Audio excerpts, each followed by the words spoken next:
wabarakatuh. Kami dari kelompok 6, kelas 9B, hari ini kami akan mempresentasikan tentang hasil kerjasama kami. Sebelum itu, saya akan memperkenalkan dulu anggota kelompok saya. Dimulai dari saya, Putri Aulia Sidik, absen 27. Saya Safira Ayu, absen 31. Saya Maika Santi, absen 21. Saya Muhammad Faisal Fahmi, absen 24. Saya Natasha, absen 26. Program kerja B.J. Habibie pada tahun 1998 sampai 1999 yang pertama, melakukan peninjauan kembali undang-undang subversi. Yang kedua, mempercepat penyelesaian undang-undang yang menghilangkan praktik-praktik monopoli dan persaingan yang tidak sehat. Yang ketiga, memperbarui berbagai perundang-undangan untuk meningkatkan kualitas kehidupan berpolitik yang bernuansa pada pemilu yang sesuai dengan garis-garis besar haluan negara. Program kerja Gus Dur pada tahun 1999 sampai dengan 2001. Yang pertama, pembubaran Departemen Penerangan. Yang kedua, penggantian nama provinsi dan Irian Jaya menjadi Papua. Yang ketiga, penghapusan rangkaian kebijakan yang bernilai diskriminasi terhadap kebudayaan Tionghoa. Yang keempat, membekukan DPR dan MPR. Yang kelima, pencabutan peraturan mengenai larangan terhadap PKI dan penyebaran Marxisme dan Leninisme. Program kerja Megawati dari tahun 2001 sampai 2004. Yang pertama, mempertahankan persatuan dan kesatuan bangsa dalam kerangka ketuhanan negara Kesatuan Republik Indonesia atau NKRI. Yang kedua, menentukan proses reformasi dan demokrasi dalam seluruh aspek kehidupan nasional melalui kerangka, arah, dan agenda yang lebih jelas, dengan terus meningkatkan penghormatan terhadap HAM. Yang ketiga, normalisasi kehidupan ekonomi dan memperkuat dasar bagi kehidupan perekonomian rakyat.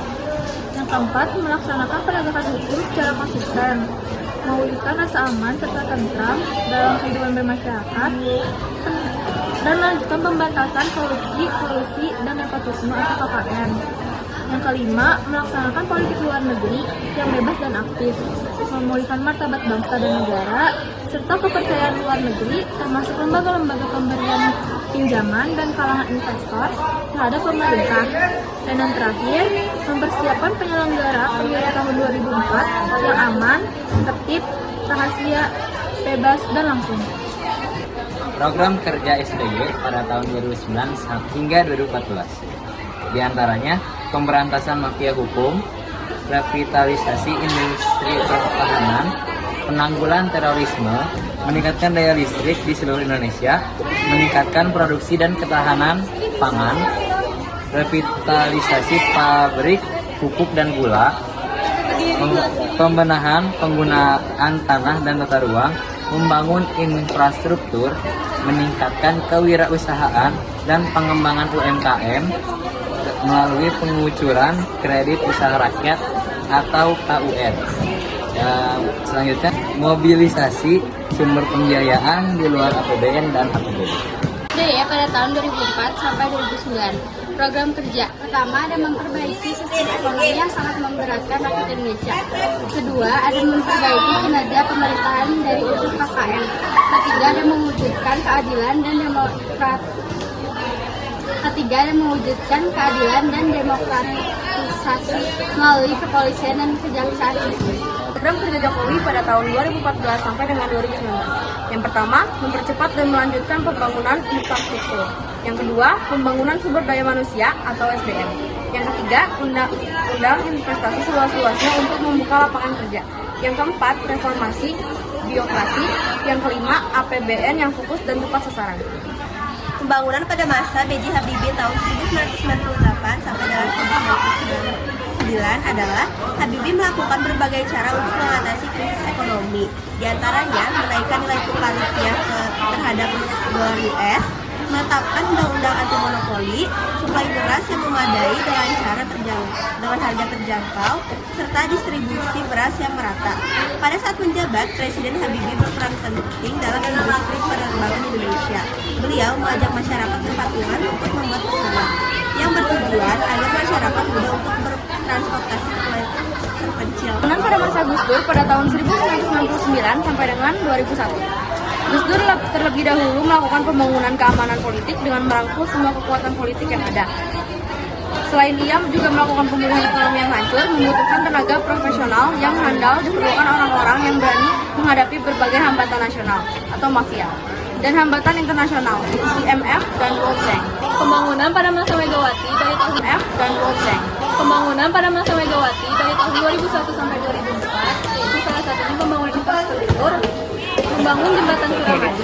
Jembatan ini sepanjang 5.438 meter dan menghabiskan biaya sebesar 2,825 triliun. Proyek ini diselesaikan membutuhkan waktu 5-7 tahun. Megawati juga membangun perumahan bagi PNS dan TNI atau Polri di Surabaya. SBY pada tahun 2004 sampai 2009. RPJM Nasional 1 tahun 2004 sampai 2009. Dikenal sebagai Indonesia Sehat, era Presiden Susilo Bambang Yudhoyono. Utang negara juga kini telah berada dalam situasi yang jauh lebih aman. Ia menyebutkan, di puncak krisis moneter tahun 1998, rasio utang Indonesia terhadap PDB adalah 85%, yang artinya utang Indonesia hampir sama besarnya dengan penghasilan bangsa. Pembangunan di era Jokowi dari 2014 hingga 2024. Sektor infrastruktur menjadi salah satu pembangunan yang diutamakan di era pemerintahan Joko Widodo, terutama pada pembangunan jalan tol yang sudah dibangun oleh Jokowi dari 2014 hingga Maret 2023 sudah sepanjang 1,848,1 km. Selain itu, pembangunan yang dilaksanakan pada pemerintahan Presiden Joko Widodo adalah kereta cepat Indonesia-Cina. Proyek ini dikerjakan selama 7 tahun yang memiliki tujuan mengurangi kemacetan. Program infrastruktur lain adalah untuk meningkatkan hasil pangan. Presiden Jokowi membangun waduk guna mengatasi banjir dan irigasi lahan-lahan pertanian di beberapa daerah di Indonesia. Hal yang menarik dari era reformasi adalah proyek strategis nasional. Proyek strategis nasional atau PSN merupakan proyek pembangunan infrastruktur di era Joko Widodo. Proyek ini dimulai pada tahun 2016 untuk mengatasi defisit infrastruktur dan penurunan investasi pasca krisis global pada tahun 2008 hingga 2012. Proyek strategis nasional bersifat strategis untuk peningkatan pertumbuhan dan pemerataan pembangunan dalam rangka kesejahteraan masyarakat dan pembangunan nasional. Salah satu pembangunan PSN yang terrealisasikan adalah Bendungan Jati Gede yang berada di Sumedang, Jawa Barat, dan Bandara Juwata yang berhasil dikembangkan yang berada di Tarakan, Kalimantan Utara.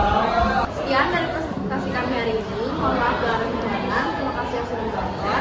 Wassalamualaikum warahmatullahi wabarakatuh.